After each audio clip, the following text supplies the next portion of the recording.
গুম হওয়া ব্যক্তি ও স্বজনদের নির্দিষ্ট সময়ের মধ্যে ৪০০টি অভিযোগ দিয়েছে গুম সংক্রান্ত কমিশনে।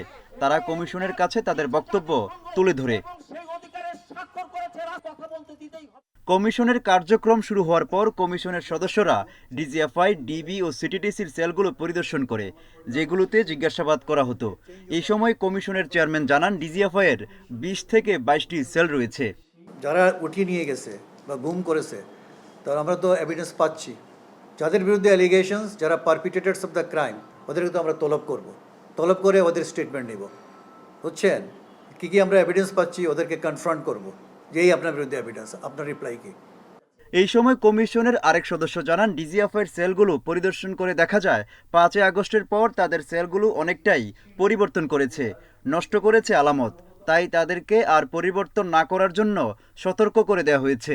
সবচেয়ে বড় কথা হচ্ছে অনেকগুলো গুরুত্বপূর্ণ এভিডেন্স তারা নষ্ট করে দিয়েছে ওয়ালে পেইন্ট করে, যেখানে ভিকটিমরা একসময় বলেছিল যে তাদের অনেক কথা, নাম এগুলো লেখা ছিল। এই সময় কমিশনের সদস্য নূর খান লিটন বলেন, অভিযোগকারীদের বিভাজন করবেন না কমিশন, যে অভিযোগ করতে আসবে তাদের অভিযোগেই নেওয়া হবে। আমরা দেখব তিনি এনফোর্স ডিসঅ্যাপিয়ারেন্সের শিকার কিনা, তিনি ডাকাত ছিলেন না তিনি জঙ্গি ছিলেন নাকি, এই বিভাজনে আমাদের যাওয়ার কোনো ইখতিয়ার নেই। খুব স্পষ্টভাবে বলি, যিনি এনফোর্স ডিসঅ্যাপিয়ারেন্সের শিকার তার অভিযোগ আমরা গ্রহণ করব। গুম সংক্রান্ত কমিশন অফ ইনকোয়ারি গঠন হওয়ার পর প্রথমবারের মতো তারা তাদের কার্যক্রম নিয়ে গুলশান কার্যালয়ে সংবাদ সম্মেলন করলো। কেস আপনি ডাকযোগে পাঠাতে পারবেন, আমরা ইকুয়াল গুরুত্ব দিয়ে দেখব, আপনাকে ফোন দিয়ে আপনার কাছ থেকে শুনে নেব। Mohammad Omar Farooq, independent news, Dhaka. আশ্বিনের মাঝামাঝি সময়ে সক্রিয় মৌসুমি বায়ুর প্রভাবে সারা দেশে বৃষ্টিপাত বেড়েছে। বুধবার সন্ধ্যা থেকে ঝুম বৃষ্টি হয় রাজধানীতে, যা অব্যাহত থাকে বৃহস্পতিবারও। ধারাবাহিক বৃষ্টির কারণে ডুবে যায় রাজধানীর বিভিন্ন এলাকার অলিগলি, রাস্তায় কমে যানবাহনও। এতে কাজে বের হওয়া সাধারণ মানুষ, শিক্ষার্থীরা পড়েন ভোগান্তিতে। নির্ধারিত সময়ে গন্তব্যে পৌঁছাতে বৃষ্টি মাথায় নিয়েই রওনা হন অনেকে। হেঁটে যাচ্ছি আমি, রাস্তার পুরোপুরিটাই জ্যাম। আমি যেদিক থেকে যেতে যাচ্ছি পানিবদ্ধতা একটা আছে, সময় বেশি বরাদ্দ নিয়ে বের হতে হয়, এজন্য বিভিন্ন সমস্যায় পড়ে, যেমন জুতাটা ভিজে গেছে, অফিসে গিয়ে সারাদিন ভেজা জুতা পরে থাকতে হবে। যানজট লেগে আছে রোডে, স্বাভাবিকভাবে চলা যাচ্ছে না। আবহাওয়া অধিদপ্তর বলছে, সক্রিয় মৌসুমি বায়ুর প্রভাবে উত্তর বঙ্গোপসাগর ও বাংলাদেশের উপকূলীয় এলাকায় গভীর মেঘমালা সৃষ্টি হচ্ছে। এর ফলে বৃহস্পতিবার দেশের সব বিভাগের অধিকাংশ জায়গায় বৃষ্টি হয়। সেই সঙ্গে দেশের কোথাও কোথাও মাঝারি ধরনের ভারী থেকে অতি ভারী বৃষ্টির সম্ভাবনাও রয়েছে। মৌসুমী বায়ু এবং লঘুচাপের যে প্রভাব আমরা আশঙ্কা করছি, সেইখান থেকেই মোটামুটি এই বৃষ্টির প্রবণতা হচ্ছে। দক্ষিণের যে বঙ্গোপসাগর, সেখান থেকে প্রচুর জলীয় বাষ্পের একটা যোগান হচ্ছে। সেই জন্য কিন্তু দক্ষিণাঞ্চলে যে জেলাগুলো আছে, সেই জেলাগুলোতে আমাদের বৃষ্টিপাতের প্রবণতা তুলনামূলকভাবে অন্য অঞ্চলের চাইতে বেশি হচ্ছে। দেশের উপকূলীয় এলাকা, উত্তর বঙ্গোপসাগর ও সমুদ্র বন্দরগুলোর উপর দিয়ে ঝোড়ো হাওয়ার কারণে চট্টগ্রাম, কক্সবাজার, মোংলা ও পায়রা সমুদ্র বন্দরকে ৩ নম্বর স্থানীয় সতর্কতা সংকেত দেখিয়ে যেতে বলা হয়েছে। জাহিদুল ইসলাম, ইন্ডিপেন্ডেন্ট নিউজ, ঢাকা। স্বৈরাচারের পতনের পর আস্থায় ফিরতে থাকেন শেয়ার বাজারের সাধারণ বিনিয়োগকারীরা। ৬ তারিখ থেকেই টানা সূচক বেড়ে ৬,০০০ পয়েন্ট উঠে যায়, কিন্তু এর কিছুদিন পরেই শুরু হয় সূচকের উঠানামা। নতুন কমিশন গঠন করা হলেও বাজার আর ঘুরে দাঁড়াতে পারেনি। বুধবার ১৩২ পয়েন্ট সূচক কমলে হতাশ হয়ে যান বিনিয়োগকারীরা। দরপতনের প্রতিবাদে আবারও রাস্তায় নামেন তারা। শেষ কর্মদিবসে বিএসইসির সামনে জড়ো হয়ে চেয়ারম্যান খন্দকার রাশেদ মাকসুদের পদত্যাগ দাবি করে স্লোগান দেন বিনিয়োগকারীরা। পরে বিএসইসির বাইরের ফটকে তালা ঝুলিয়ে দেন বিক্ষোভকারীরা। পুলিশ এসে তাদের শান্ত করার চেষ্টা করে ব্যর্থ হন। আমার মনে হয় সেটা যৌক্তিক হবে। এ সময় বিনিয়োগকারীরা বলেন, নতুন চেয়ারম্যান দায়িত্ব নিয়ে ২৭টি কোম্পানিকে জেড ক্যাটাগরিতে পাঠানোয় ক্ষতিগ্রস্ত হয়েছেন তারা। মার্কেট যেভাবে চলার গতি কথা ছিল সেভাবে হয় নাই ভাই। আর যারা বসছে এখানে আমার বুঝে আসে না, তারা কি পড়াশোনা করে বসছে নাকি এমনি বসে গেছে। উনি কোম্পানিকে জেড ক্যাটাগরি দিবে বা আদারওয়াইজ উনি ডিসিশন নিতে পারে। আগে কোম্পানিকে নোটিশ করুক, নোটিশ করার পরে দেন একটা সিদ্ধান্ততে আসুক।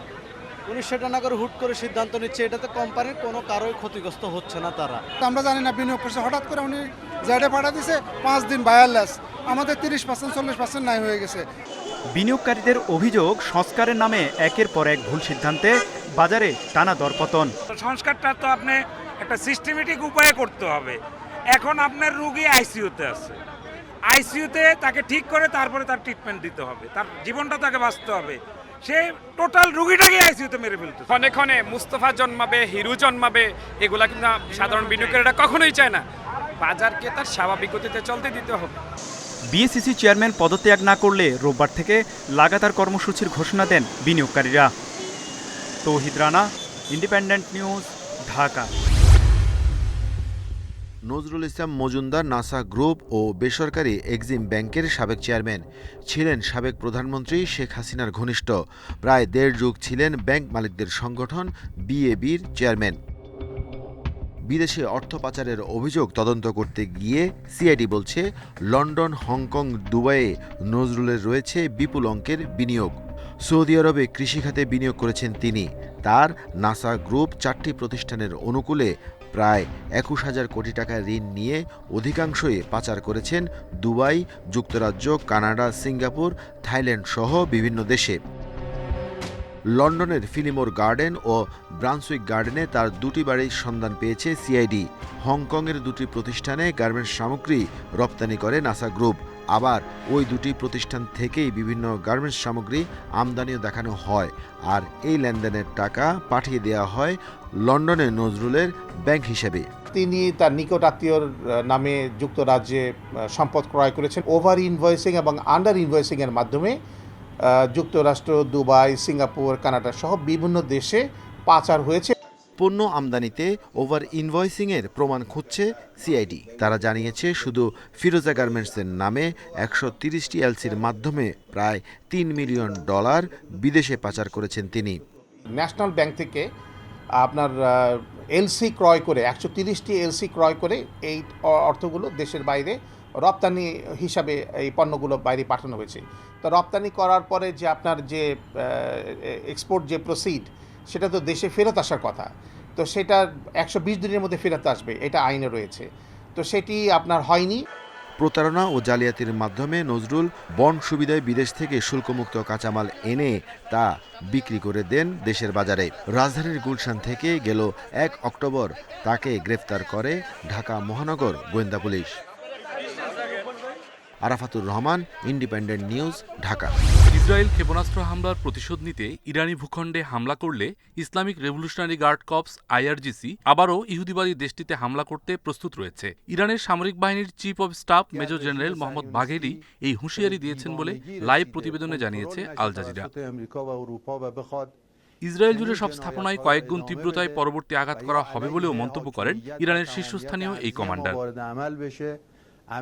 ইরানের chief of staff major general Mohammad বাঘেরি বলেন, যদি পাগলাটে ইহুদিবাদী শাসক আমেরিকা ইউরোপকে নিয়ে এই ধরনের অপরাধ চালিয়ে যেতে চায়, তারা যদি আমাদের সার্বভৌমত্ব বা আঞ্চলিক অখণ্ডতার বিরুদ্ধে কিছু করতে চায়, সামনের অপারেশনটি অনেক বেশি মাত্রায় পুনরাবৃত্তি করা হবে। আমরা ইসরায়েলের সমস্ত অবকাঠামোতে আঘাত করব।